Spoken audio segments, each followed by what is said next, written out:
अस्सलाम वालेकुम। शानी जट vlog official channel ਦੇ ਵਿੱਚ ਤੁਹਾਨੂੰ ਸਭ ਨੂੰ ਬਹੁਤ-ਬਹੁਤ ਖੁਸ਼ਾਮਦੀਦ। ਮੇਰੀ ਦੁਆ ਹੈ ਕਿ ਤੁਸੀਂ ਜਿੱਥੇ ਵੀ ਆਬਾਦ ਹੋ ਅੱਲਾਹ ਪਾਕ ਤੁਹਾਨੂੰ ਸਭ ਨੂੰ ਆਪਣੀ ਹਿਫਜ਼ ਅਮਾਨ ਦੇ ਵਿੱਚ ਰੱਖੇ, ਆਮੀਨ।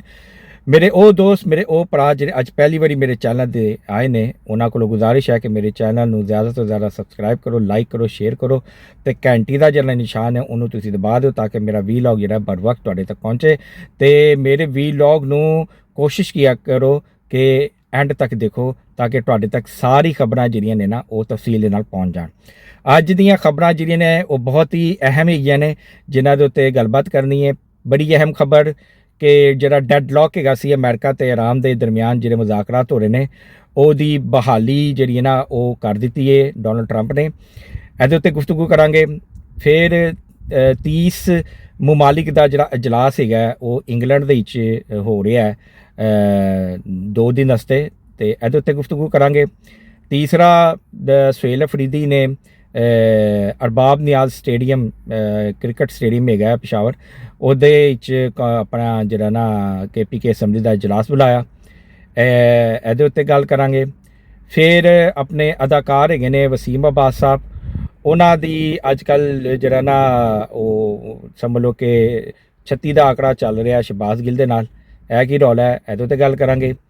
ਫਿਰ ਗੌਹਰ ਖਾਨ ਜਿਹੜਾ ਕਿ PTI ਦਾ ਚੇਅਰਮੈਨ ਹੈਗਾ, ਉਹਨੂੰ ਇੱਕ PTI ਦੀ ਫੈਨ ਹੈਗੀ ਹੈ, ਇਮਰਾਨ ਖਾਨ ਫੈਨ ਲਵਰ ਹੈਗੀ ਹੈ, ਉਹ ਪੈ ਗਈ ਹੈ ਅਤੇ ਉਹਨੇ ਜ਼ਰਾ ਥੋੜ੍ਹਾ ਜਿਹਾ ਕੋਈ ਬਦਤਮੀਜ਼ੀ ਕੀਤੀ ਹੈ, ਕੀ ਕਹਾਣੀ ਹੈ, ਇਹਦੇ ਉੱਤੇ ਗੱਲ ਕਰਾਂਗੇ। ਫਿਰ ਜਨਾਬ ਅਮਰੀਕਨ ਸੈਨੇਟਰ ਹੈਗਾ ਯਹੂਦੀ ਬ੍ਰੈਟ ਸ਼ਰਮਨ, ਉਹਨੇ ਇਮਰਾਨ ਖਾਨ ਦੇ ਬਾਰੇ 'ਚ ਬੜੀ ਅਹਿਮ ਗੱਲ ਕੀਤੀ ਹੈ, ਉਹਦੇ ਉੱਤੇ ਗੁਫ਼ਤਗੂ ਕਰਾਂਗੇ। ਠੀਕ ਹੈ। ਅਤੇ ਜਨਾਬ ਸਭ ਤੋਂ ਪਹਿਲੇ ਅਸੀਂ ਆ ਜਾਂਦੇ ਹਾਂ ਅਮਰੀਕਾ ਅਤੇ ਇਰਾਨ ਦੇ ਉੱਤੇ। ਅਮਰੀਕਾ ਇਰਾਨ ਦਾ ਜਨਾਬ ਪਹਿਲੇ ਤੁਹਾਨੂੰ ਮੈਂ ਦੱਸ ਦਿਆਂ ਕਿ ਇੱਥੇ ਕੰਪਲੀਟਲੀ ਡੈਡਲੌਕ ਸੀ ਪਿਛਲੇ 1 ਹਫ਼ਤੇ ਤੋਂ। ਜਿੰਨੇ ਵੀ ਜਰਨਲਿਸਟ ਹੈਗੇ ਸਨ ਪੂਰੀ ਦੁਨੀਆ ਤੋਂ, ਪਾਕਿਸਤਾਨ ਤੋਂ ਜਿੰਨੇ ਵੀ ਸਨ, ਸਾਰੇ ਇਸਲਾਮਾਬਾਦ ਜਾ ਕੇ ਡੇਰੇ ਪਾ ਲਏ, ਲੇਕਿਨ ਕੋਈ ਖਾਤਰਖਵਾਰ ਨਤੀਜਾ ਨਹੀਂ ਬਰਾਮਦ ਹੋਇਆ ਕਿਸੇ ਨੂੰ। ਠੀਕ ਹੈ, ਕੋਈ ਮੁਜ਼ਾਕਰਾ ਨਹੀਂ ਹੋਏ, ਕੁਛ ਨਹੀਂ ਹੋਇਆ। ਅਤੇ ਸਾਰੇ ਸਹਾਫੀ ਜਿਹੜੇ ਸਨ ਨਾ ਉਹ ਪਾਕਿਸਤਾਨ ਦੇ, ਉਹ ਇਸਲਾਮਾਬਾਦ ਤੋਂ ਵਾਪਸ ਆਪਣੇ ਘਰਾਂ ਨੂੰ ਚਲੇ ਗਏ। ਕੋਈ ਕਰਾਚੀ ਤੋਂ ਗਿਆ ਸੀ, ਕੋਈ ਲਾਹੌਰ ਤੋਂ ਗਿਆ ਸੀ, ਕੋਈ ਫੈਸਲਾਬਾਦ ਹੋ ਗਿਆ, ਕਿੱਥੋਂ ਕੋਈ ਕਿੱਥੋਂ, ਅਤੇ ਸਾਰੇ ਜਿਹੜੇ ਸਨ ਵਾਪਸ ਚਲੇ ਗਏ ਕਿਉਂਕਿ ਕਿਸੇ ਕੋਲ ਕੋਈ ਖਬਰ ਨਹੀਂ ਹੈਗੀ ਸੀ ਦੇਣ ਨੂੰ, ਕਿਉਂਕਿ ਮੁਜ਼ਾਕਰਾਤ ਹੋ ਹੀ ਨਹੀਂ ਰਹੇ ਸਨ, ਡੈਡਲੌਕ ਆ ਗਿਆ ਸੀ। ਹੁਣ ਕੀ ਹੋਇਆ ਜਨਾਬ, ਅੱਜ ਇੱਕ ਬੜਾ ਹੀ ਅਹਿਮ ਬਿਆਨ ਆਇਆ ਡੋਨਲਡ ਟਰੰਪ ਦਾ। ਡੋਨਲਡ ਟਰੰਪ ਜਨਾਬ ਕੱਲ੍ਹ ਭੇਜ ਰਿਹਾ ਹੈ ਆਪਣੇ 2 ਨੁਮਾਇੰਦੇ ਸਟੀਵ ਵਿਟਕੋਫ ਅਤੇ ਜੈਰਡ ਕੁਸ਼ਨਰ, ਜਿਹੜਾ ਕਿ ਉਹਦਾ ਦਮਾਦ ਹੈਗਾ ਡੋਨਲਡ ਟਰੰਪ ਦਾ। ਉਹ ਜਨਾਬ ਕੱਲ੍ਹ ਇਸਲਾਮਾਬਾਦ ਆ ਰਹੇ ਨੇ ਅਤੇ ਇਰਾਨ ਵੱਲੋਂ ਜਿਹੜੇ ਨੇ ਵਜ਼ੀਰ ਖਾਰਜਾ ਨੇ ਅਬਾਸ ਅਰਾਕਚੀ ਸਾਹਿਬ ਆ ਰਹੇ ਨੇ। ਉਹ ਕਾਲੀਬਾਫ ਜਿਹੜੇ ਹੈਗੇ ਨੇ ਸਪੀਕਰ, ਉਹ ਨਹੀਂ ਆ ਰਹੇ ਅਤੇ ਨਾ ਹੀ ਉੱਧਰੋਂ JD ਵੈਂਸ ਆ ਰਹੇ ਆ। ਠੀਕ ਹੈ।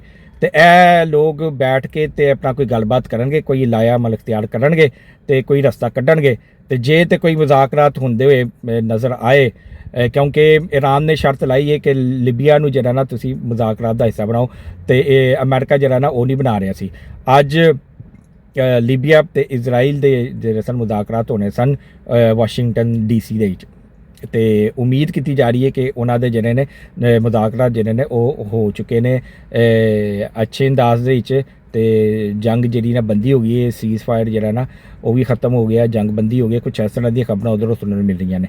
ਐਸੇ ਕੋਲੋਂ ਇਰਾਨ ਨੇ ਹਾਮੀ ਭਰੀ ਹੈ ਕਿ ਉਹ ਜਿਹੜਾ ਨਾ ਆਪਣੇ ਬੰਦੇ ਭੇਜੇਗਾ ਅਤੇ ਉੱਧਰੋਂ ਅਮਰੀਕਾ ਬੰਦੇ ਭੇਜੇਗਾ ਅਤੇ ਇਹ ਬੈਠ ਕੇ ਜਿਹੜੇ ਨੇ ਨਾ ਆਪਣਾ ਕੋਈ ਮੁਜ਼ਾਕਰਾਤ ਕਰਨਗੇ। ਅਤੇ ਜਨਾਬ ਕੱਲ੍ਹ ਇਸਲਾਮਾਬਾਦ ਵਿੱਚ ਫਿਰ ਮੇਲਾ ਸੱਜਣ ਜਾ ਰਿਹਾ, ਅਤੇ ਦੇਖੋ ਉੱਥੇ ਹੁਣ ਸਾਰੇ ਸਹਾਫੀ ਜਾਣਗੇ, ਆਪਣੇ ਵੀ ਯਾਰ ਦੋਸਤ ਉੱਥੇ ਜਾਣਗੇ ਜਿਹੜੇ ਕਿ ਸਹਾਫੀ ਹੈਗੇ ਨੇ, ਸਹਾਫਤ ਕਰਦੇ ਨੇ WhatsApp ਤੋਂ, ਅਤੇ ਫਿਰ ਉਹਨਾਂ ਕੋਲੋਂ ਜਿਹੜੀ ਖਬਰ ਹੈਗੀ ਅਤੇ ਫਿਰ ਇੰਸ਼ਾਅੱਲਾਹ ਤਾਲਾ ਤੁਹਾਡੇ ਅੱਗੇ ਗੋਸ਼ੇਗੁਜ਼ਾਰ ਕਰਾਂਗੇ। ਦੂਸਰੀ ਬੜੀ ਅਹਿਮ ਖਬਰ ਹੈਗੀ ਹੈ 30 ਮਮਾਲਿਕ ਦਾ ਇਜਲਾਸ ਲੰਦਨ ਦੇ ਵਿੱਚ ਹੋ ਰਿਹਾ। ਇਹਦੀ ਸਰਬਰਾਹੀ ਇੰਗਲੈਂਡ ਕਰ ਰਿਹਾ, ਇੰਗਲੈਂਡ ਦੇ ਪ੍ਰਾਈਮ ਮਿਨਿਸਟਰ ਕੀਰ ਸਟਾਰਮਰ ਸਾਹਿਬ ਕਰਦੇ ਨੇ। ਅਤੇ ਜਨਾਬ ਇਹਨਾਂ ਨੇ ਜਿਹੜਾ ਨਾ ਇਹ ਹੰਗਾਮੀ ਇਜਲਾਸ ਜਿਹੜਾ ਬੁਲਾਇਆ ਨਾ ਉਹ ਅਬਨਾਏ ਹੋਰਮਸ ਨੂੰ ਖੋਲ੍ਹਣ ਵਾਸਤੇ ਬਣਾਇਆ। ਠੀਕ ਹੈ। ਅਤੇ ਕਹਿਣ ਵਾਲੇ ਕਹਿ ਰਹੇ ਨੇ ਕਿ ਇੱਕ ਦੂਸਰਾ ਜਿਹੜਾ ਨਾ ਨੈਟੋ ਤਿਆਰ ਹੋ ਰਿਹਾ ਇਰਾਨ ਦੇ ਖਿਲਾਫ, ਕਿਉਂਕਿ ਇਰਾਨ ਜਿਹੜਾ ਨਾ ਤੁਹਾਨੂੰ ਪਤਾ ਉਹਨੇ ਅਬਨਾਏ ਹੋਰਮਸ ਦੇ ਉੱਤੇ ਕਬਜ਼ਾ ਕੀਤਾ ਹੋਇਆ, ਤੇ ਉਹ ਹਰ ਇੱਕ ਨੂੰ ਜਿਹੜਾ ਨਾ ਉੱਥੇ ਆਉਣ ਜਾਣ ਦੇ ਵਿੱਚ ਜਿਹੜਾ ਨਾ ਪਾਬੰਦੀ ਲਾ ਛੱਡਦਾ, ਟੈਕਸ ਲਾ ਛੱਡਦਾ। ਤੇ ਲਿਹਾਜ਼ਾ ਇਹ ਜਿਹੜੇ ਨੇ ਨਾ ਹੁਣ 2 ਦਿਨ ਦਾ ਇਜਲਾਸ ਹੋਏਗਾ ਤੇ ਇਹਦੇ ਵਿੱਚ ਜਿਹੜਾ ਨਾ ਬੜੇ ਅਹਿਮ ਫੈਸਲੇ ਕਰਨਗੇ। ਕੋਈ ਫੌਜ ਵੀ ਜਿਹੜੀ ਨਾ ਉਹ ਬਣਾਉਣ ਦੀ ਤਿਆਰੀ ਕੀਤੀ ਜਾ ਰਹੀ, 30 ਮੁਮਾਲਕਾਂ ਦੀ ਜਿਹੜੀ ਨਾ ਫੌਜ ਤਿਆਰ ਕੀਤੀ ਜਾ ਰਹੀ ਹੈ ਕਿ ਜਿਹੜੀ ਅਬਨਾਏ ਹੁਰਮਤ ਜਿਹੜੀ ਖੁਲਵਾਈ ਵੀ ਗਈ ਵੀ ਤੇ ਉਹਦੇ ਤੇ ਆਪਣਾ ਕਬਜ਼ਾ ਕਰੇਗੀ। ਠੀਕ ਹੈ, ਤੇ ਅਮਰੀਕਾ ਜਿਹੜਾ ਨਾ ਉਹ ਇਹਨਾਂ ਦੀ ਸਰਪ੍ਰਸਤੀ ਕਰ ਰਿਹਾ। ਤੇ ਕੱਲ੍ਹ ਜਿਹੜਾ ਸੀ ਉਹ ਪਹਿਲਾ ਦਿਨ ਸੀ ਇਜਲਾਸ ਦਾ, ਤੇ ਅੱਜ ਜਿਹੜਾ ਨਾ ਉਹ ਦੂਸਰਾ ਦਿਨ ਹੈ। ਤੇ ਦੇਖੋ ਹੁਣ ਇਹਦਾ ਕੀ ਹੁਣ ਕੱਟੀ ਕੱਟਾ ਨਿਕਲਦਾ, ਕੀ ਡਿਸਾਈਡ ਹੁੰਦਾ ਤੇ ਕੀ ਜਿਹੜਾ ਨਾ ਉਹ ਫਿਰ ਐਲਾਮੀਆਂ ਜਾਰੀ ਕਰਦੇ ਨੇ। ਤੇ ਜਿੱਥੋਂ ਤੱਕ ਸੀਨੀਅਰ ਤਜਜ਼ੀਏਕਾਰ ਨੇ ਉਹ ਕਹਿ ਰਹੇ ਨੇ ਕਿ ਜਨਾਬ ਇਹ ਗੱਲ ਜਿਹੜੀ ਹੈ ਨਾ ਇਹ ਬਹੁਤ ਹੀ ਖਤਰਨਾਕ ਹੁੰਦੀ ਲੱਗਦੀ ਨਜ਼ਰ ਆ ਰਹੀ ਹੈ। ਜੇ 30 ਮੁਮਾਲਕ ਦੀ ਜਿਹੜੀ ਫੌਜ ਬਣ ਗਈ ਨਾ ਤੇ ਫਿਰ ਈਰਾਨ ਨੂੰ ਜਿਹੜਾ ਨਾ ਬੜਾ ਸਿਆਪਾ ਪੈ ਜਾਏਗਾ। ਦੇਖਦੇ ਹਾਂ ਕਿ ਕੀ ਹੁੰਦਾ। ਜੋ ਹੀ ਕੋਈ ਖਬਰ ਆਉਂਦੀ ਤਾਂ ਇੰਸ਼ਾਅੱਲਾ ਤਾਲਾ ਤੁਹਾਡੇ ਅੱਗੇ ਗੋਸ਼ੇਗੁਜ਼ਾਰ ਕਰਨੇ ਆ। ਜਨਾਬ ਕੱਲ੍ਹ ਸੁਹੇਲ ਅਫਰੀਦੀ ਵਜ਼ੀਰ ਆਲਾ KPK ਉਹਨੇ ਜਿਹੜਾ ਸੀ ਅਰਬਾਬ ਨਿਆਜ਼ ਸਟੇਡੀਅਮ ਪਿਸ਼ਾਵਰ ਕਿ ਜਿਹੜਾ ਕਿ ਕ੍ਰਿਕਟ ਸਟੇਡੀਅਮ ਹੈ, ਜਿਹਨੂੰ ਕਿ ਹੁਣ ਇਹਨਾਂ ਨੇ ਇਮਰਾਨ ਖਾਨ ਸਟੇਡੀਅਮ ਦਾ ਨਾਮ ਬਦੋਬਦੀ ਦੇ ਦਿੱਤਾ, ਉੱਥੇ ਜਨਾਬ ਇਹਨਾਂ ਨੇ ਜਿਹੜਾ ਨਾ ਆਪਣਾ ਅਸੈਂਬਲੀ ਦਾ ਇਜਲਾਸ ਕੀਤਾ। ਸਿਰਫ ਇਹਨਾਂ ਨੇ ਹਕੂਮਤੀ ਜਿਹੜੇ ਸਨ ਅਹੁਦੇਦਾਰ ਉਹਨਾਂ ਨੂੰ ਬੁਲਾਇਆ ਤੇ ਐਪੋਜੀਸ਼ਨ ਵਾਲਿਆਂ ਨੂੰ ਨਹੀਂ ਬੁਲਾਇਆ, ਯਾਨੀ ਕਿ ਇੱਕ ਤਰਫਾ ਜਿਹੜਾ ਸੀ ਨਾ ਉਹ ਇੱਕ ਇਜਲਾਸ ਹੋਇਆ। ਤੇ ਜਨਾਬੇ ਆਲੀ ਜਿਹੜੇ ਸੀਨੀਅਰ ਕ੍ਰਿਕਟਰਸ ਹੈਗੇ ਨੇ ਨਾ, ਜਿਹਦੇ ਵਿੱਚ ਸਿਕੰਦਰ ਬਖਤ ਹੋ ਗਿਆ, ਜ਼ਹੀਰਬਾਜ਼ ਸਾਹਿਬ ਹੋ ਗਏ, ਜਵੇਦ ਮਿਆਂਦਾਦ ਸਾਹਿਬ ਹੋ ਗਏ ਤੇ ਹੋਰ ਦੂਸਰੇ ਮਾਜਿਦ ਖਾਨ ਸਾਹਿਬ ਵਗੈਰਾ, ਉਹਨਾਂ ਨੇ ਬਹੁਤ ਸ਼ਦੀਦ ਕਿਸਮ ਦੀ ਜਿਹੜਾ ਨਾ ਕ੍ਰਿਟਿਸਿਜ਼ਮ ਕੀਤੀ ਹੈ ਕਿ ਜੀ ਤੁਸੀਂ ਹੁਣ ਕ੍ਰਿਕਟ ਦੇ ਵਿੱਚ ਜਿਹੜਾ ਨਾ ਸਿਆਸਤ ਨੂੰ ਭਰਪੂਰ ਤਰੀਕੇ ਨਾਲ ਲੈ ਆਏ ਹੋ। ਤੇ ਉਹੀ ਸਾਡੀ ਵਾਲੀ ਗੱਲ ਬਿਲਕੁਲ ਠੀਕ ਸਾਬਿਤ ਹੋਈ। ਯਾਦ ਕਰੋ ਮੈਂ ਤੁਹਾਨੂੰ ਆਪਣੇ ਜਿਹੜੇ ਨਾ ਵੀਲੌਗ ਦੇ ਵਿੱਚ ਕਹਿ ਚੁੱਕੀ ਹਾਂ ਕਿ ਕ੍ਰਿਕਟ ਦੇ ਵਿੱਚ ਸਿਆਸਤ ਜਿਹੜੀ ਨਾ ਬਹੁਤ ਹੀ ਗੰਦੇ ਤਰੀਕੇ ਦੇ ਨਾਲ ਆ ਗਈ ਹੈ ਤੇ ਜਿੰਨੇ ਵੀ ਮੌਜੂਦਾ ਕ੍ਰਿਕਟਰਸ ਹੈਗੇ ਨੇ ਉਹ ਸਾਰੇ ਜਿਹੜੇ ਨੇ ਨਾ ਪੋਲਿਊਟਡ ਹੋ ਚੁੱਕੇ ਨੇ। ਤੇ ਉਹਦੀ ਮਿਸਾਲ ਨਸੀਮ ਸ਼ਾਹ ਦਾ ਜਿਹੜਾ ਟਵੀਟ ਉਹ ਜਿਹੜਾ ਸੀ ਉਹਨੇ ਟਵੀਟ ਕੀਤਾ ਸੀ ਮਰੀਮ ਨਵਾਜ਼ ਸਾਹਿਬ ਦੇ ਖਿਲਾਫ, ਉਹ ਉਹਦਾ ਮੂੰਹ ਬੋਲਦਾ ਸਬੂਤ ਹੈਗਾ ਕਿ ਦੇਖੋ ਕਿ ਇਹ ਕਿਸ ਤਰ੍ਹਾਂ ਜਿਹੜੇ ਨੇ ਨਾ ਖਿਲਾੜੀਆਂ ਨੂੰ ਆਪਣੇ ਸਿਆਸਤ ਵਾਸਤੇ ਇਸਤੇਮਾਲ ਕਰਦੇ ਨੇ।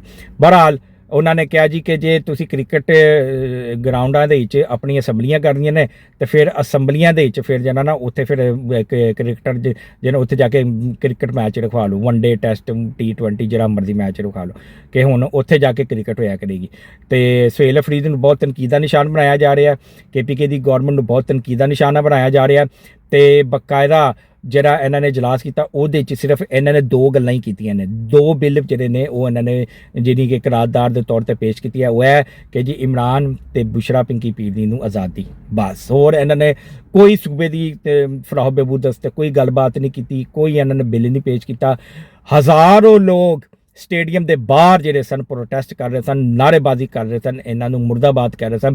ਇਹਨਾਂ ਦੀ ਕਰਪਸ਼ਨ ਦੇ ਜਿਹੜੇ ਸਨ ਨਾ ਉਹ ਦੱਸਦੇ ਪਏ ਸਨ ਕਿ ਦਾਸਤਾਨਾ ਬਿਆਨ ਕਰ ਰਹੇ ਸਨ ਕਿ ਇਹਨਾਂ ਨੇ ਕਿਸ ਤਰ੍ਹਾਂ ਪਿਛਲੇ 13-14 ਸਾਲਾਂ ਦੇ ਵਿੱਚ ਜਿਹੜੇ ਨਾ ਕਰਪਸ਼ਨ ਦੇ ਅੰਬਾੜ ਲਾ ਦਿੱਤੇ। ਇੱਕ ਟਕੇ ਦਾ ਕੰਮ ਨਹੀਂ ਕੀਤਾ, ਲੇਕਿਨ ਇਹ ਸਾਡੇ ਕੋਲ ਵੋਟ ਲਿਆ ਕੇ ਇਸ ਦਫਾ ਕਾਮਯਾਬ ਹੋ ਗਏ ਨੇ ਤੇ ਇੱਕ ਕੰਮ ਨਹੀਂ ਇਹਨਾਂ ਨੇ ਕੀਤਾ।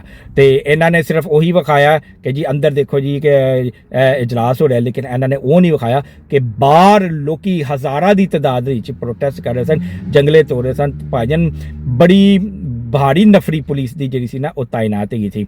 ਤੁਸੀਂ ਇਹ ਹਿਸਾਬ ਲਾ ਲਓ ਕਿ ਪੂਰੇ ਸੂਬੇ ਦੀ ਪੁਲਿਸ ਲਿਆ ਕੇ ਉਹਨਾਂ ਨੇ ਬਾਹਰ ਖੜੀ ਕਰ ਦਿੱਤੀ ਤੇ ਪੂਰਾ ਸੂਬਾ ਜਿਹੜਾ ਸੀ ਨਾ ਉਹ ਤਾਲਿਬਾਨ ਦੇ ਉੱਤੇ ਜਿਹੜਾ ਸੀ ਨਾ ਉਹਨਾਂ ਦੇ ਰਹਿਮੋ ਕਰਮ ਤੇ ਛੱਡ ਦਿੱਤਾ ਕਿ ਲੋ ਜੀ ਤੁਸੀਂ ਲੁੱਟ ਮਾਰ ਕਰੋ, ਜੋ ਮਰਜ਼ੀ ਕਰੋ। ਸਮਝ ਆ ਰਹੀ ਹੈ। ਤੇ ਇਸ ਇਜਲਾਸ ਨੂੰ ਹਰ ਕੋਈ ਤਨਕੀਦ ਦਾ ਨਿਸ਼ਾਨਾ ਬਣਾ ਰਿਹਾ ਕਿਉਂਕਿ ਸਿਰਫ ਇਹਨਾਂ ਨੇ 2 ਬਿੱਲ ਪੇਸ਼ ਕੀਤੇ ਨੇ, ਇਮਰਾਨ ਖਾਨ ਦੀ ਰਿਹਾਈ ਤੇ ਬੁਸ਼ਰਾ ਬੀਬੀ ਦੀ ਰਿਹਾਈ। ਹੋਰ ਇਸ ਤੋਂ ਇਲਾਵਾ ਇਹਨਾਂ ਨੇ ਕੋਈ ਗੱਲ ਨਹੀਂ ਕੀਤੀ। ਹਜ਼ਾਰਾਂ ਲੋਕਾਂ ਦੇ ਪ੍ਰੋਟੈਸਟ ਨੂੰ ਵੀ ਇਹਨਾਂ ਨੇ ਕੋਈ ਅਹਿਮੀਅਤ ਨਹੀਂ ਦਿੱਤੀ ਤੇ ਆਪਣਾ ਜਿਹੜਾ ਨਾ ਇਹਨਾਂ ਨੇ ਕਰੋੜਾਂ ਰੁਪਏ ਦੇ ਫੰਡ ਜਿਹੜੇ ਸਨ ਨਾ ਇਹਨਾਂ ਨੇ ਆਪਣੇ ਉਹ ਜਿਹੜੇ ਨਾਰਾਜ਼ MP ਹੈਗੇ ਸਨ ਉਹਨਾਂ ਨੂੰ ਜਿਹੜੇ ਸਨ ਜਾਰੀ ਕਰ ਦਿੱਤੇ ਨੇ। ਹੁਣ ਤੁਹਾਨੂੰ ਦੱਸਦੇ ਹਾਂ ਜਨਾਬ ਸ਼ਹਿਬਾਜ਼ ਗਿੱਲ ਤੇ ਅਦਾਕਾਰ ਜਿਹੜੇ ਨੇ ਵਸੀਮ ਅਬਾਸ ਸਾਹਿਬ। ਵਸੀਮ ਅਬਾਸ ਸਾਹਿਬ ਤੁਹਾਨੂੰ ਪਤਾ ਹੀ ਇਜ਼ ਵੈਰੀ ਰਿਨਾਊਂਡ ਪਰਸਨੈਲਿਟੀ, ਬਹੁਤ ਮੰਝੇ ਹੋਏ ਅਦਾਕਾਰ ਹੈਗੇ ਨੇ, ਹਰ ਸ਼ੋਬੇ ਦੇ ਵਿੱਚ ਉਹਨਾਂ ਨੇ ਅਦਾਕਾਰੀ ਕੀਤੀ ਹੈ। ਉਹਨਾਂ ਨੇ ਕਿੱਥੇ ਕੋਈ ਪੋਡਕਾਸਟ ਕੀਤਾ ਸੀ, ਕਿਸੇ ਕੋਈ ਔਰਤ ਦਾ ਨਾਂ ਹੈਗਾ ਸੀ, ਉਹ ਇੰਟਰਵਿਊ ਆਪਣਾ ਦੇ ਰਹੇ ਸਨ, ਆਪਣੇ ਖਿਆਲਾਂ ਦਾ ਇਜ਼ਹਾਰ ਕਰ ਰਹੇ ਸਨ। ਉਹਨੇ ਕੋਈ ਸਵਾਲ ਕਰ ਦਿੱਤਾ ਇਮਰਾਨ ਖਾਨ ਦੇ ਬਾਰੇ 'ਚ ਤੇ ਵਸੀਮ ਅਬਾਸ ਸਾਹਿਬ ਨੇ ਕਿਹਾ ਕਿ ਜੀ ਇਮਰਾਨ ਖਾਨ ਬੇਸ਼ੱਕ ਬੜਾ ਵੱਡਾ ਲੀਡਰ ਹੈ, ਲੇਕਿਨ ਜ਼ੁਲਫਕਾਰ ਜ਼ੁਲਫਕਾਰ ਅਲੀ ਭੁੱਟੋ ਵੀ ਬੜਾ ਵੱਡਾ ਲੀਡਰ ਹੈ, ਨਵਾਜ਼ ਸ਼ਰੀਫ ਸਾਹਿਬ ਵੀ ਬੜਾ ਵੱਡਾ ਲੀਡਰ ਹੈ, ਤੁਸੀਂ ਇਹਨਾਂ ਦੇ ਨਾਮ ਕਿਉਂ ਨਹੀਂ ਲੈਂਦੇ ਹੋ? ਤੁਸੀਂ ਕਹਿੰਦੇ ਹੋ ਬਸ ਜੀ ਇਮਰਾਨ ਖਾਨ ਹੀ ਹੈ, ਲੇਕਿਨ ਇਮਰਾਨ ਖਾਨ ਨੂੰ ਤੁਸੀਂ ਜ਼ਿਆਦਾ ਬਣਾ ਕੇ ਚੜਾ ਕੇ ਪੇਸ਼ ਕਰਦੇ ਹੋ। ਲੇਕਿਨ ਜਿਨ੍ਹਾਂ ਨੇ ਸਾਡੇ ਮੁਲਕ ਨੂੰ ਸਟਰੋਂਗ ਕੀਤਾ ਹੈ, ਦਫਾਈ ਲਿਹਾਜ਼ ਨਾਲ ਜਿਹੜਾ ਮਜ਼ਬੂਤ ਕੀਤਾ ਹੈ, ਉਹਨਾਂ ਦੇ ਨਾਮ ਤੁਸੀਂ ਲੈਂਦੇ ਨਹੀਂ, ਜਿਨ੍ਹਾਂ ਦਾ ਅਹਿਸਾਨ ਹੈ ਪਾਕਿਸਤਾਨ ਦੇ ਉੱਤੇ। ਜ਼ੁਲਫਕਾਰ ਅਲੀ ਭੁੱਟੋ ਜੇ ਉਹ ਐਟਮੀ ਪ੍ਰੋਗਰਾਮ ਸ਼ੁਰੂ ਨਾ ਕਰਦਾ ਤੇ ਅੱਜ ਪਾਕਿਸਤਾਨ ਸਟਰੋਂਗ ਨਾ ਹੁੰਦਾ। ਨਵਾਜ਼ ਸ਼ਰੀਫ ਸਾਹਿਬ ਇੰਨੇ ਪ੍ਰੈਸ਼ਰ ਦੇ ਬਾਵਜੂਦ $5 ਮਿਲੀਅਨ ਦੀ ਆਫਰ ਨੂੰ ਰਿਜੈਕਟ ਕਰਕੇ 5 ਦੇ ਮੁਕਾਬਲੇ ਦੇ ਵਿੱਚ 6 ਧਮਾਕੇ ਕਰਕੇ ਤੇ ਆਪਣੇ ਉੱਤੇ ਪਾਬੰਦੀਆਂ ਲਾ ਲੈਂਦਾ। ਲੇਕਿਨ ਜਿਹੜਾ ਨਾ ਉਹ ਬਹਾਦਰ ਦਾ ਬੱਚਾ ਜਿਹੜਾ ਨਾ ਪੂਰੀ ਦੁਨੀਆ ਨੂੰ ਦੱਸ ਦਿੰਦਾ ਕਿ ਪਾਕਿਸਤਾਨ ਕੋਈ ਮਾਮੂਲੀ ਮੁਲਕ ਨਹੀਂ ਹੈਗਾ, ਤੇ ਤੁਸੀਂ ਉਹਦਾ ਨਾਮ ਵੀ ਨਹੀਂ ਲੈਂਦੇ ਹੋ। ਤੇ ਬਸ ਇਸ ਗੱਲ ਨੂੰ ਸ਼ਹਬਾਜ਼ ਗਿੱਲ ਨੇ ਜਿਹੜਾ ਨਾ ਉਹ ਇਸ ਗੰਦੀ, ਤੁਹਾਨੂੰ ਪਤਾ ਹੈ ਸ਼ਹਬਾਜ਼ ਗਿੱਲ ਉਹ ਤੇ ਕਿ ਹੈ ਹੀ ਕਿਸੇ ਗਲੀਜ਼ ਇਨਸਾਨ ਹੈਗਾ, ਬਗਾਰਤ ਇਨਸਾਨ ਹੈਗਾ, ਬਗੌਰਾ ਹੈਗਾ। ਉਹ ਆਪਣੇ ਆਪ ਨੂੰ ਇਨਕਲਾਬੀ ਕਹਿੰਦਾ, ਅੱਡਾ ਤੂੰ ਇਨਕਲਾਬੀ, ਤੂੰ ਆ ਪਾਕਿਸਤਾਨ ਆ ਕੇ ਤੇ ਬਈ ਗੱਲ ਕਰ। ਜਿਹੜੇ ਪਾਕਿਸਤਾਨ ਬੈਠੇ ਨੇ ਉਹਨਾਂ ਦੀਆਂ ਜ਼ਿੰਦਗੀਆਂ ਜੀਰਨ ਕਰਨਾ ਚਾਹ ਰਿਹਾ ਤੇ ਆਪਣੇ ਆਪ ਨੂੰ ਇਹ ਉੱਥੇ ਐਸ਼ੀਆਂ ਕਰਦੇ, ਡਾਲਰ ਤੇ ਡਾਲਰ ਛਾਪੀ ਜਾ ਰਿਹਾ, ਠੀਕ ਹੈ, ਤੇ ਲੱਖਾਂ ਡਾਲਰ ਕਮਾ ਰਿਹਾ। ਪੈਟਰੋਲ ਪੰਪ ਵੀ ਸੁਣਿਆ ਉਹਨੇ ਇੱਕ ਅੱਧਾ ਖਰੀਦ ਲਿਆ, ਤੇ ਇੱਕ ਉਹਨੇ ਘਰ ਦਾ ਮਾਲਕ ਵੀ ਬਣ ਗਿਆ, ਤੇ ਇੱਕ ਘਰ ਖਰੀਦ ਕੇ ਉਹਨੇ ਕਿਰਾਏ ਤੇ ਵੀ ਚੜਾ ਦਿੱਤਾ। ਇਸ ਤਰ੍ਹਾਂ ਦੀਆਂ ਖਬਰਾਂ ਵੀ ਆ ਰਹੀਆਂ ਨੇ, ਇਹੀ ਵੀਲੌਗ ਕਰਕੇ ਝੂਠ ਬੋਲ ਕੇ ਗੁੰਮਰਾਹੀ ਫੈਲਾ ਕੇ। ਬਹਰਾਲ ਵਸੀਮ ਅਬਾਸ ਸਾਹਿਬ ਨੇ ਉਹਨੂੰ ਮੂੰਹ ਤੋੜ ਜਵਾਬ ਦਿੱਤਾ, ਤੇ ਉਹਨੂੰ ਉਹਦੀ ਔਕਾਤ ਦੀ ਯਾਦ ਦਿਲਾਈ, ਤੇ ਉਹਨੂੰ ਕਿਹਾ ਜੇ ਤੂੰ ਐਡਾ ਹੀ ਮਰਦ ਦਾ ਬੱਚਾ ਇਨਕਲਾਬੀ ਪਾਕਿਸਤਾਨ ਤੇ ਪਾਕਿਸਤਾਨ ਆ ਕੇ ਗੱਲ ਕਰ, ਉੱਥੇ ਬਾਹਰ ਬੈਠ ਕੇ ਜਿਹੜਾ ਨਾ ਹਵਾਈ ਫਾਇਰ ਮਤ ਕਰ। ਤੇ ਜਨਾਬ ਸਾਰੀ ਜਿਹੜੀ ਅਦਾਕਾਰ ਬਰਾਦਰੀ ਹੈ ਉਹ ਵਸੀਮ ਅਬਾਸ ਦੇ ਨਾਲ ਖੜੀ ਹੈ, ਤੇ ਸ਼ਹਬਾਜ਼ ਗਿੱਲ ਨੂੰ ਜਿਹੜੀ ਨਾ ਲਾਨ ਤਾਨ ਕਰ ਰਹੀ ਹੈ। ਜਨਾਬੀ ਅਲੀ ਗੌਹਰ ਖਾਨ ਜਿਹੜਾ ਕਿ ਚੇਅਰਮੈਨ ਹੈਗਾ PTI ਦਾ, ਉਹਨੂੰ ਜਨਾਬ ਮੰਗਲ ਵਾਲੇ ਦਿਨ ਜਿਹੜੀ ਨਾ ਇੱਕ ਇਮਰਾਨ ਫੈਨ ਲਵਰ ਜਿਹੜੀ ਸੀ ਨਾ ਉਹ ਪੈ ਗਈ।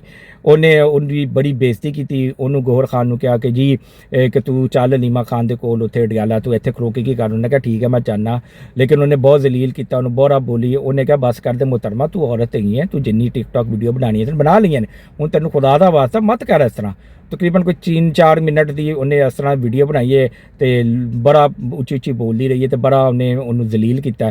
ਤੇ ਉਹ ਸ਼ਰੀਫ ਇਨਸਾਨ ਸੀ, ਉਹਨੇ ਕਿਹਾ ਕਿ ਬੀਬੀ ਤੇਰਾ ਹੁਣ ਮੈਂ ਤੈਨੂੰ ਕੀ ਜਵਾਬ ਦੂੰ, ਤੂੰ ਔਰਤ ਹੈਗੀ, ਜੇ ਤੈਨੂੰ ਮੈਂ ਕੁਝ ਕਹਾਂਗਾ ਤੇ ਫਿਰ ਤੂੰ ਔਰਤ ਖਾੜ ਕੇ ਨਹੀਂ, ਬਿਹਤਰ ਰਹੀ ਗਏ ਤੇ ਤੂੰ ਬੰਦ ਕਰਤੇ ਜੇ ਚਲੀ ਜਾ, ਸਾਨੂੰ ਪਤਾ ਅਸੀਂ ਕੀ ਕਰਨਾ, ਸਾਨੂੰ ਸਾਡਾ ਕੰਮ ਮਤ ਦੱਸ, ਠੀਕ ਹੈ। ਲੇਕਿਨ ਉਹ ਜਿਹੜੀ ਸੀ ਉਹ ਟਸ ਤੋਂ ਮਸ ਨਾ ਹੋਈ। ਉਹਨੇ ਕਿਹਾ ਕਿ ਨਹੀਂ ਤੂੰ ਇੰਜ ਤੇ ਉਹ ਫਲਾਣਾ, ਬੜੇ ਲੋਕਾਂ ਨੂੰ ਉਹਨੇ ਬੁਰਾ ਭਲਾ ਕਿਹਾ। ਉਹ ਫਿਰ ਚੁੱਪ ਕਰਕੇ ਵਿਚਾਰਾ ਇੱਕ ਸਾਈਡ ਤੇ ਹੋ ਗਿਆ। ਇਹ ਹਾਲ ਹੈ। ਇਹ ਜਿਹੜੀ ਅੱਗ ਇਹਨਾਂ ਨੇ ਦੂਸਰਿਆਂ ਵਾਸਤੇ ਲਾਈ ਸੀ, ਉਹ ਅੱਜ ਅੱਗ ਜਿਹੜੀ ਹੈ ਨਾ ਉਹ ਪਲਟ ਕੇ ਇਹਨਾਂ ਦੇ ਆਪਣੇ ਘਰਾਂ ਦੇ ਵਿੱਚ ਆ ਗਈ। ਤੇ ਉਹ ਇੱਕ ਮੇਰੇ ਜ਼ਿਹਨ ਦੇ ਵਿੱਚ ਇੱਕ ਸ਼ੇਰ ਆ ਗਿਆ कि लगेगी आग तो आएंगे घर सभी के, यहाँ पर सिर्फ हमारा घर थोड़ी है कि जनाब कि तुसी अग लाइए दूसरिਆਂ ਦੇ ਘਰਾਂ ਦੇ ਵਿੱਚ, ਤੇ ਤੁਸੀਂ ਭੁੱਲ ਗਏ ਸੀ ਕਿ ਇੱਥੇ ਤੁਹਾਡਾ ਘਰ ਵੀ ਹੈਗਾ। ਤੁਸੀਂ ਜਿਸ ਤਰ੍ਹਾਂ ਚੋਰ ਡਾਕੂ ਦੂਸਰਿਆਂ ਨੂੰ ਕਹਿੰਦੇ ਨੇ, ਅੱਜ ਉਹੀ ਪਲਟ ਕੇ ਤੁਹਾਡੇ ਲਾ ਰਿਹਾ। ਸਮਝ ਆ ਰਹੀ ਹੈ। ਤੇ ਗੌਹਰ ਖਾਨ ਦੀ ਬੜੀ ਜ਼ਲਾਲਤ ਕੀਤੀ ਹੈ। ਜਿਹੜਾ ਵੀ ਯਾਨੀ ਕਿ ਸਹੀ ਗੱਲ ਕਰ ਦੇਣਾ, ਤੇ ਇਹ ਯੂਥੀ ਹੈ ਜਿਹੜੇ ਨੇ ਨਾ, ਤੇ ਇਮਰਾਨ ਲਵਰ ਜਿਹੜੇ ਨੇ ਉਹ ਪੈ ਜਾਂਦੇ ਨੇ, ਉਹਨਾਂ ਨੂੰ ਮਾਵਾਂ ਭੈਣਾਂ ਦੀਆਂ ਗਾਲਾਂ ਕਰਦੇ ਨੇ, ਤੇ ਉਹਨਾਂ ਦੇ ਖਾਨਦਾਨ, ਉਹਨਾਂ ਦੀ ਔਰਤਾਂ ਦੀਆਂ ਗੰਦੀਆਂ ਤਸਵੀਰਾਂ ਬਣਾ ਕੇ ਜਿਹੜਾ ਨਾ ਲਾਉਂਦੇ ਨੇ। ਬ੍ਰੈਡ ਸ਼ਰਮਨ ਅਮਰੀਕਨ ਸੈਨੇਟਰ ਹੈਗਾ, ਉਹਨੇ ਜਨਾਬ ਆਪਣੀ ਇੱਕ ਵੀਡੀਓ ਵਾਇਰਲ ਕੀਤੀ ਹੈ। ਉਹਦੇ 'ਚੋਂ ਕਹਿ ਰਿਹਾ ਕਿ ਜੀ ਕਿ ਇਮਰਾਨ ਖਾਨ ਨੂੰ ਜਿਹੜਾ ਨਾ ਫਿਲ ਫੌਰ ਰਿਹਾ ਕੀਤਾ ਜਾਏ, ਕਿਉਂਕਿ ਇਮਰਾਨ ਖਾਨ ਰਿਹਾ ਹੋਏਗਾ ਤੇ ਉਹਦੇ ਨਾਲ ਉਹਦੀ ਹਕੂਮਤ ਆਏਗੀ, ਤੇ ਫਿਰ ਅਸੀਂ ਇਜ਼ਰਾਈਲ ਦੇ ਨਾਲ ਉਹਦੇ ਨਾਲ ਮੁਜ਼ਾਕਰਾਤ ਕਰਾਂਗੇ। ਇਜ਼ਰਾਈਲ ਫਿਰ ਕਿੱਥੇ ਜਾ ਕੇ ਪਾਕਿਸਤਾਨ ਨਾਲ ਮੁਜ਼ਾਕਰਾਤ ਕਰੇਗਾ। ਇਜ਼ਰਾਈਲ ਜਿਹੜਾ ਨਾ ਉਹ ਵੇਟ ਕਰ ਰਿਹਾ ਕਿ ਕਦੋਂ ਇਮਰਾਨ ਖਾਨ ਆਜ਼ਾਦ ਹੁੰਦਾ ਤੇ ਕਦੋਂ ਹਕੂਮਤ ਦੇ ਚਾਹੁੰਦਾ, ਤਾਂ ਕਿ ਪਹਿਲੇ ਜਿਸ ਤਰ੍ਹਾਂ 2018 ਦੇ ਵਿੱਚ ਹਕੂਮਤ ਦੇ ਚਾਹਿਆ ਸੀ, ਤੇ ਅਸੀਂ ਇੱਕ ਕੋਸ਼ਿਸ਼ ਕਰ ਰਹੇ ਸੀ ਇਮਰਾਨ ਖਾਨ ਦੇ ਨਾਲ ਮੁਜ਼ਾਕਰਾਤ ਕਰਨ ਦੀ ਤੇ ਇਜ਼ਰਾਈਲ ਨੂੰ ਮਨਾਉਣ ਦੀ, ਤੇ ਉਹ ਕੋਸ਼ਿਸ਼ ਜਿਹੜੀ ਸੀ ਉਹ ਵਿੱਚ ਹੀ ਰਹਿ ਗਈ। ਤੇ ਹੁਣ ਅਸੀਂ ਫੇਰ ਦੁਬਾਰਾ ਚਾਹੁੰਦੇ ਹਾਂ ਕਿ ਇਹ ਕੋਸ਼ਿਸ਼ ਜਿਹੜੀ ਨਾ ਦੁਬਾਰਾ ਸ਼ੁਰੂ ਕੀਤੀ ਜਾਏ। ਉਹਦੀ ਸ਼ਰਤ ਇਹੀ ਹੈ ਕਿ ਇਮਰਾਨ ਖਾਨ ਦੀ ਆਜ਼ਾਦੀ, ਇਮਰਾਨ ਖਾਨ ਆਜ਼ਾਦ ਹੁੰਦਾ ਹੈ, ਹਕੂਮਤ 'ਚ ਆਉਂਦਾ ਹੈ, ਤੇ ਇਜ਼ਰਾਈਲ ਜਿਹੜਾ ਨਾ ਫਿਰ ਆਪਣੇ ਨੁਮਾਇੰਦੇ ਭੇਜੇਗਾ, ਤੇ ਫਿਰ ਜਿਹੜਾ ਨਾ ਅਸੀਂ ਜਿਹੜਾ ਨਾ ਪਾਕਿਸਤਾਨ ਦੇ ਨਾਲ ਮੁਜ਼ਾਕਰਾਤ ਕਰਕੇ ਤੇ ਉਹਨੂੰ ਅਸੀਂ ਇਹ ਮਜਬੂਰ ਕਰਾਵਾਂਗੇ ਕਹਿ ਕੇ ਕਿ ਜੀ ਤੂੰ ਇਜ਼ਰਾਈਲ ਨੂੰ ਜਿਹੜਾ ਨਾ ਐਕਸੈਪਟ ਕਰ, ਰੈਕਗਨਾਈਜ਼ ਕਰ। ਜਨਾਬੀ ਅਲੀ ਇਹ ਹੈਗੀਆਂ ਸਨ ਅੱਜ ਦੀਆਂ ਖਬਰਾਂ, ਤੇ ਜਿਹੜੀਆਂ ਮੇਰੇ ਕੋਲ ਮਾਲੂਮਾਤ ਹੈਗੀਆਂ ਸਨ ਉਹ ਮੈਂ ਤੁਹਾਡੇ ਅੱਗੇ ਕੁਛ ਗੁਜ਼ਾਰ ਕਰ ਦਿੱਤੀਆਂ ਨੇ। ਤੇ ਤੁਹਾਡੇ ਕੋਲੋਂ ਅਰਜ਼ ਹੈ ਕਿ ਮੇਰੇ ਚੈਨਲ ਨੂੰ ਸਭ ਤੋਂ ਜ਼ਿਆਦਾ ਤੋਂ ਜ਼ਿਆਦਾ ਸਬਸਕ੍ਰਾਈਬ ਕਰੋ, ਲਾਈਕ ਕਰੋ, ਸ਼ੇਅਰ ਕਰੋ, ਤੇ ਘੰਟੀ ਦੇ ਨਿਸ਼ਾਨ ਨੂੰ ਦਬਾਓ ਤਾਂ ਕਿ ਤੁਹਾਡੇ ਤੱਕ ਮੇਰਾ ਵੀਲੌਗ ਪਹੁੰਚੇ। ਤੇ ਆਪਣੇ ਕਮੈਂਟ ਜ਼ਰੂਰ ਕਰਨਾ, ਲੇਕਿਨ ਤਹਿਜ਼ੀਬ ਦੇ ਦਾਇਰੇ 'ਚ ਰਹਿ ਕੇ। ਤੇ ਆਪਣਾ ਵੀਲੌਗ ਮੈਂ ਇਸ ਨਾਰੇ ਦੇ ਨਾਲ ख़त्म करना, पाकिस्तान हमेशा जिंदाबाद।